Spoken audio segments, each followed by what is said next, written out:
¿Qué tal? Buenas noches. Sean todos bienvenidos. Es el momento de empezar el estudio que llevamos a cabo cada jueves a esta hora más o menos, a las 8:30. Y toca el turno a el capítulo 8 de Mateo en los versículos 14 y 17. Mateo capítulo 8, versículos del 14 al 17. Siempre agradecido con Dios. En este día hubo un momento en que me sentía muy mal. He estado enfermo de la gripa y me sentía con muchas ganas de vomitar debido a un té que tomé para la gripa precisamente. Como que me cayó mal y traía mucho malestar. Un malestar que solamente quería estar recostado. Pero gracias a Dios, ¿verdad? Mi esposa me insistió a comer y había hecho un caldito de pollo y aparte había tomado un agua de Jamaica muy rica y me empecé a sentir bien, gracias a Dios, gracias también a mi esposa. Y por eso estoy aquí con ustedes, hermanos. Ya se me hacía que iba a poner un letrero de que no iba a poder estar con ustedes por lo mismo, pero gracias a Dios que me sentí bien. Aquí estamos. Entonces en Mateo capítulo 8, versículos del 14 al 17, siguiendo la trayectoria de nuestro Señor Jesucristo, baja del monte donde dio aquel gran sermón, aquel sermón tan grande, con tantos temas. Luego ahora viene a la casa de Pedro, que estaba situada en el área de Capernaum. Y vamos a ver qué aprendemos de esto. Esto lo hemos estudiado y lo hemos visto muchas veces, pero quiero darle un enfoque un poco diferente hoy para avanzar, ¿verdad? Hay muchas, de una parte de la Biblia podemos sacar muchas buenas lecciones. Y entonces, cuando leemos ahí los versículos del 14 al 17, dice la palabra de Dios, vino Jesús a casa de Pedro y vio a la suegra de postrada en cama con fiebre, y tocó su mano, y la fiebre la dejó, y ella se levantó y le servía. Y cuando llegó la noche, trajeron a él muchos endemoniados, y con la palabra echó fuera a los demonios, y sanó a todos los enfermos, para que se cumpliese lo dicho por el profeta Isaías cuando dijo: Él mismo tomó nuestras enfermedades y llevó nuestras dolencias. Para poder aprovechar lo mejor posible esta lectura de 4 versículos, del 14 al 17, son 4 versículos muy buenos, vamos a separar la plática en los personajes. Primero veamos, por favor, lo que dice ahí, y otras partes de la Biblia acerca de la suegra de Pedro, ¿verdad? Dice la palabra de Dios que la suegra de Pedro estaba postrada en cama, estaba enferma. Y no solamente era una fiebre, sino que era una gran fiebre. En Lucas 4:38 dice: Entonces Jesús se levantó y salió de la sinagoga y entró en la casa de Simón. La suegra de Simón tenía una gran fiebre y le rogaron por ella. Le rogaron por la suegra de Pedro, le rogaron por esa mujer, que no se dice el nombre de ella, pero lo que se dice de ella es suficiente para reconocer que era una mujer a la que apreciaban mucho, apreciaban mucho. En Marcos 1:34 dice que las personas que estaban ahí en la casa le hablaron de ella a Jesús. Pero Lucas dice que le rogaron por ella. Este versículo que acabamos de leer de Lucas 4:38 dice que le rogaron por ella. Esta mujer, amados, fue sanada.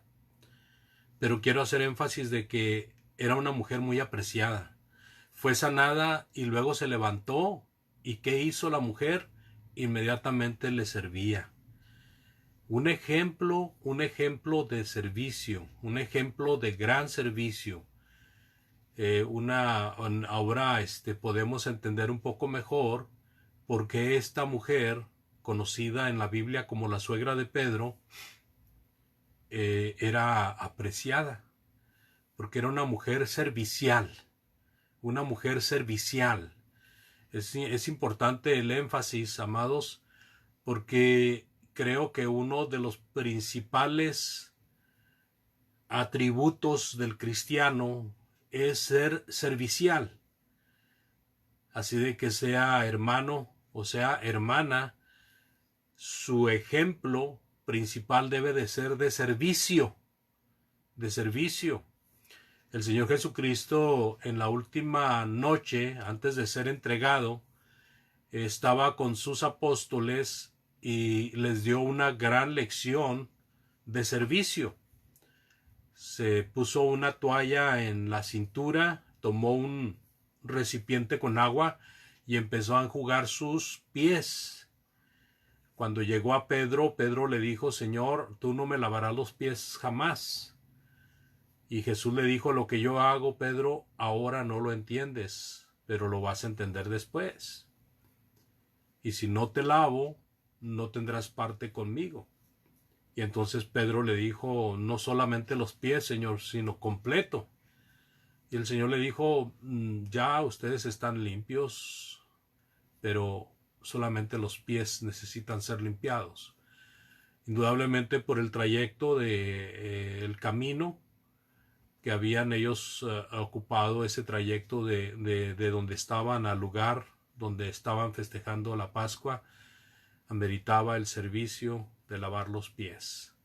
Jesucristo dice: yo, el Maestro, ejemplo os he dado. Yo debería de ser servido, mas sin embargo yo soy el que le sirvo. En ese pasaje en la vida del Señor Jesucristo y de los apóstoles, el Señor Jesucristo está dando una gran lección de servicio. Una gran lección de servicio. No hacía mucho que los apóstoles discutían entre sí que quién iba a ser el mayor cuando el Señor se fuera. Jesucristo ahora les está dando una lección de servicio. Bueno, todo esto vino a colación por el servicio que brindaba en esta ocasión la suegra de Pedro. Otro personaje entonces ahí es Pedro.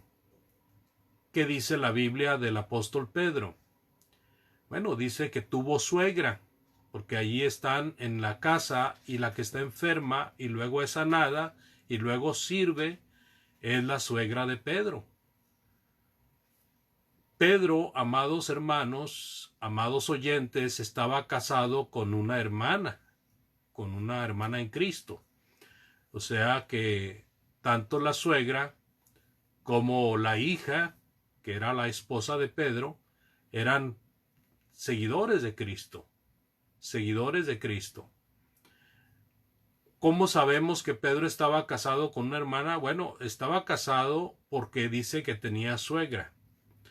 Y luego en 1 Corintios capítulo 9 versículo 5 el apóstol Pablo dice que Cefas, que es Simón y que es Pedro, traía a una hermana como esposa. Así de que no nos quepa duda de que Pedro era un hombre casado, porque las pruebas que nos da la Sagrada Escritura son irrebatibles. El apóstol Pedro tenía suegra, el apóstol Pedro era casado. Pero todavía más, el apóstol Pedro fue anciano de la iglesia. Primera de Pedro, capítulo 5, enseña de que él era anciano de la iglesia. Él era uno de los ancianos de la iglesia. Y si nosotros leemos los requisitos para los ancianos, según 1 Timoteo capítulo 3, o en Tito capítulo 1, nosotros nos vamos a dar cuenta de que para llenar requisitos de ser ancianos de la iglesia, el principal requisito era que estuvieran casados y que tuvieran hijos en sujeción. si Pedro fue anciano de la iglesia, o sea, Pedro, aparte de ser apóstol de Jesucristo, por el hecho de ser casado y por el hecho de tener hijos, Pedro fue anciano, fungió como anciano de la iglesia, que se cree que fue de la iglesia de Babilonia. A diferencia del apóstol Pablo, el apóstol Pablo se quedó sin casar, él decidió quedarse sin casar. Pensó el apóstol Pablo que servía mucho mejor a Cristo estando soltero. Eso no quita de que el apóstol Pablo podía haberse casado. Sí podía haberse casado, pero se negó a hacerlo. Pero a diferencia de Pedro, Pablo no era casado, Pablo no tenía hijos carnales. Tenía muchos hijos espirituales, pero no tenía hijos carnales. Pablo no es mencionado en ninguna parte de las Sagradas Escrituras como anciano de la iglesia, mientras que Pedro sí es nombrado como anciano de la iglesia en 1 de Pedro capítulo 5, versículo 8. Si podemos leer desde antes es mucho mejor. El prohibir el matrimonio, amados hermanos, amados oyentes, el prohibir el matrimonio es una doctrina engañadora de espíritus del mal, según palabras del apóstol Pablo en 1 Timoteo capítulo 4 versículos del 1 en adelante. El prohibir el matrimonio es una marca de la apostasía que habría de venir. Entonces, el catolicismo dicen que Pedro fue el primer papa, pero aquí están torciendo la Sagrada Escritura o están negando la Sagrada Escritura, donde se nos da muestras de que Pedro tuvo esposa, tuvo suegra y fue anciano de la iglesia. Por lo tanto, este hombre no pudo haber sido papa, porque el catolicismo exige y manda en sus dogmas, en sus leyes, en sus doctrinas, que todo aquel que forma parte del clero debe de mantenerse célibe. Debe de mantenerse célibe. Y la palabra célibe es sin casarse. ¿Cómo entonces compaginan el hecho de que Pedro fue el primer papa, mintiendo así y torciendo así la verdad divina de que Pedro tenía suegra, una hermana en Cristo era su esposa, y Pedro fue anciano de la iglesia según la primera carta de Pedro? Lo que dice la Biblia, amados hermanos, es lo que nosotros debemos de considerar como verdad. Amado oyente, cuando nosotros leemos la palabra de Dios, nosotros podemos salir de toda nuestra incertidumbre. Podemos salir de nuestras dudas. Si nosotros queremos ser libres en cuanto a los prejuicios y en cuanto a los errores doctrinales, nosotros tenemos que buscar la palabra de Dios. Dice el Señor Jesucristo: y conoceréis la verdad, y la verdad os hará libres. En Juan capítulo 8, versículos 31 y 32. Así de que el clero católico dicen de Pedro que fue el primer papa, por lo tanto él debía de ser soltero, sin esposa, sin hijos carnales. Y también otra cosa que dicen es que el papa es infalible.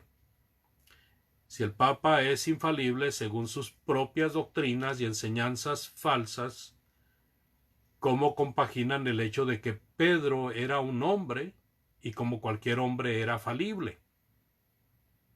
En Gálatas capítulo 2, versículos del 11 al 14, o mejor dicho, Gálatas 2, versículos 11 y 14, hablando el apóstol Pedro a los hermanos de Galacia, les está hablando de un acontecimiento.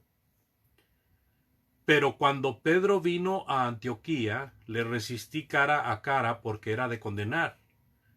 Pero cuando vi que no andaban rectamente conforme a la verdad del Evangelio, dije a Pedro delante de todos: si tú, siendo judíos, vives como los gentiles y no como judío, ¿por qué obligas a los gentiles a judaizar? Aquí en el versículo 11, el apóstol Pablo dice que resistió a Pedro cara a cara, porque lo que Pedro estaba haciendo era de condenar, era condenable. Y luego el versículo 14 nos dice que cuando Pablo vio que no andaban rectamente conforme a la verdad del Evangelio, y está hablando de Pedro, y está hablando de Bernabé, que también fue arrastrado a esto, y otros hermanos, le dijo a Pedro delante de todos. A Pedro le dijo delante de todos: tú siendo judío vives como los gentiles y no como judío. ¿Por qué obligas a los gentiles a judaizar? Así de que, amados, esta es otra situación que contradice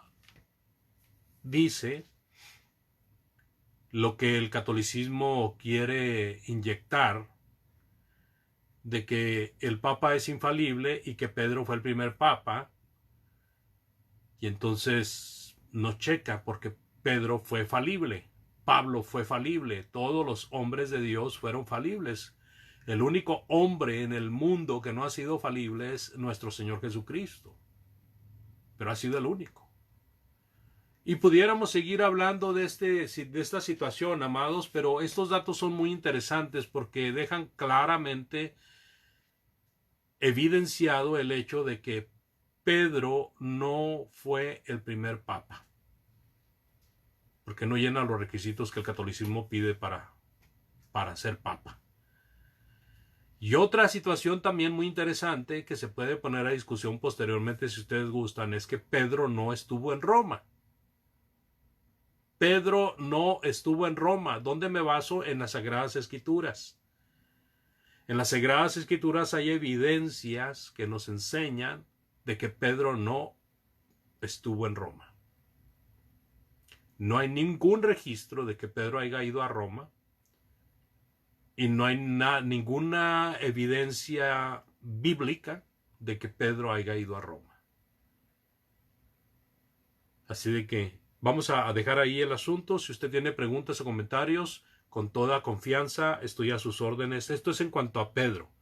Entonces vimos la suegra de Pedro, vimos a Pedro, y ahora vamos a ver de lo que dice la palabra de Dios acerca de Jesús, considerando este contexto de Mateo capítulo 8 del 14 al 17. ¿Qué dice la Biblia aquí de Jesús? Bueno, también unas verdades muy, muy interesantes, porque dice que Jesús vino a la casa de Pedro, ¿verdad? Esto estaba en Capernaum, estaba cerca del mar de Galilea. Se considera una región costeña donde las personas vivían de la pesca. Jesús ve a la suegra de Pedro postrada en cama. Jesús sana a la mujer, le devuelve su salud. Pero también la palabra de Dios registra en el versículo 16 de Mateo 8, cuando llegó la noche trajeron a él muchos endemoniados y con la palabra echó fuera a los demonios y sanó a todos los enfermos. Jesús trabajando hasta la noche, hermanos y amigos. Él trabajando hasta la noche para poder atender a tantas personas que venían enfermas, que venían endemoniados. Aprovechaba a lo máximo su tiempo el Señor, sanando a muchos enfermos y sacando demonios de muchos. Esto, amados hermanos, con toda la trayectoria que trae el Señor Jesucristo hasta este momento, porque recuerde que después del sermón del monte, donde su enseñanza dejó grandes evidencias de que Él era el Mesías, inmediatamente después sana a un leproso y luego sana al siervo de un centurión y luego ahora sana a la suegra de Pedro. Todo esto delante de los apóstoles y de mucha gente que le seguía. Por eso le traían muchos enfermos y endemoniados, porque era mucha gente la que le seguía. Entonces se pasaban el rumor de la presencia de Jesucristo y esto le traía mucho, mucho trabajo. Pero esto, amados, es una evidencia más de que Él era el Mesías. Ese Mesías que Isaías describe como el varón de dolores. Dice en el versículo 17 de Mateo 8:17, para que se cumpliese lo dicho por el profeta Isaías, cuando dijo: Él mismo tomó nuestras enfermedades y llevó nuestras dolencias. El evangelista Mateo está haciendo alusión de que lo que estaba haciendo Jesucristo era para que se cumpliese lo que el profeta Isaías había dicho. ¿Cuándo dijo el profeta Isaías de esto acerca de Jesucristo? Cuando leemos nosotros en Isaías 53:4, Isaías 53:4 dice: ciertamente llevó él nuestras enfermedades y sufrió nuestros dolores, y nosotros le tuvimos por azoteado, por herido de Dios y abatido. Fíjese ahí nada más lo que dice Isaías acerca de Jesucristo. En este mismo evento de estar sanando y sacando demonios, es identificado por Isaías 700 años antes de que pasara como el varón de dolores. Como el varón de dolores. El hombre de dolores. Él sufrió nuestras enfermedades, sufrió nuestros dolores, y nosotros le tuvimos por azotado, por herido de Dios y abatido. Entonces, lo que el evangelista Mateo está diciendo, para que se cumpliese lo que había dicho el profeta Isaías, encuentra eco en la profecía de Isaías en el capítulo 53, versículo 4 de Isaías. Muchos han tomado este versículo de Isaías 53:4 y también de Mateo 8:17 para decir que Jesucristo por causa de nosotros se convirtió en pecador y que Dios lo hizo, o que cuando estaba en la cruz Él estaba en pecado, cargando todos los pecados de nosotros. Pero cuando habla Isaías 53:4, que ciertamente llevó Él nuestras enfermedades y sufrió nuestros dolores, y nosotros le tuvimos por azotado, por herido de Dios y abatido, no es otra cosa no más que el sufrimiento que estaba teniendo tanto en su humillación, en su juicio mal hecho, en su vía crucis, en las burlas, los golpes, hasta el Gólgota, donde es crucificado. Todo eso tiene que ver el sufrimiento de Jesucristo. En ese momento el Señor Jesucristo estaba siendo sacrificado como un cordero perfecto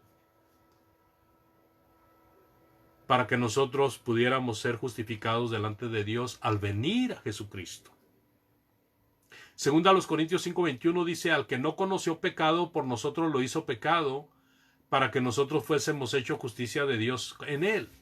Segunda a los Corintios 5:21, hermanos y amigos, al que no conoció pecado, por nosotros lo hizo pecado, quiere decir lo mismo que hemos estado leyendo en Isaías 53:4 y Mateo 8:17. Él mismo tomó nuestras enfermedades y llevó nuestras dolencias. El propósito de Jesucristo, aunque sufrió físicamente por causa de nosotros, el propósito de Jesucristo era limpiarnos espiritualmente. No era limpiarnos físicamente. Porque si Él está sufriendo para que nosotros tengamos salud física, entonces no cabría el hecho de que en la Biblia se menciona que algunos hermanos fieles estaban enfermos o estuvieron enfermos. Timoteo padecía del estómago. Epafrodito fue dejado enfermo en Mileto. El apóstol Pablo sufrió también enfermedades. Y así nos podemos seguir. Cuando dice 2 Corintios 5:21, al que no conoció pecado, por nosotros lo hizo pecado para que fuésemos hechos justicia de Dios en él, se refiere a el hecho de que el sufrimiento de Cristo tenía el propósito de redimirnos, de rescatarnos.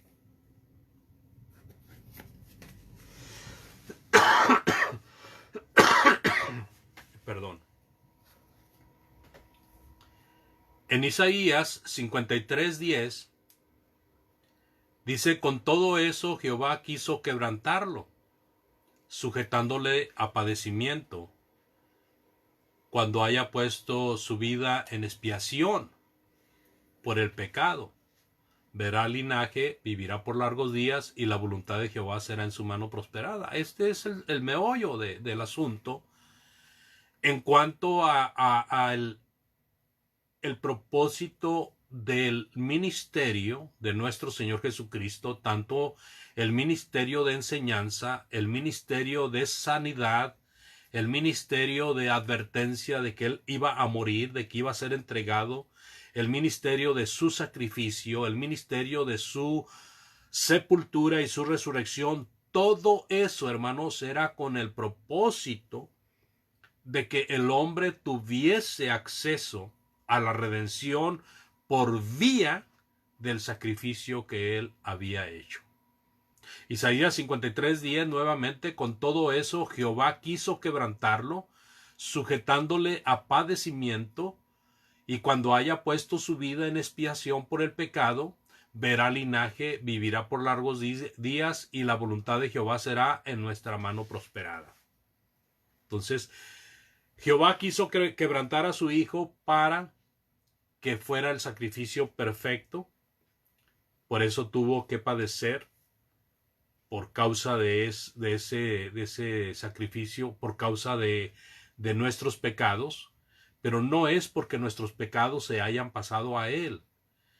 Jesucristo no pecó nunca mientras estuvo en la tierra, mientras llegaba a la muerte, no pecó.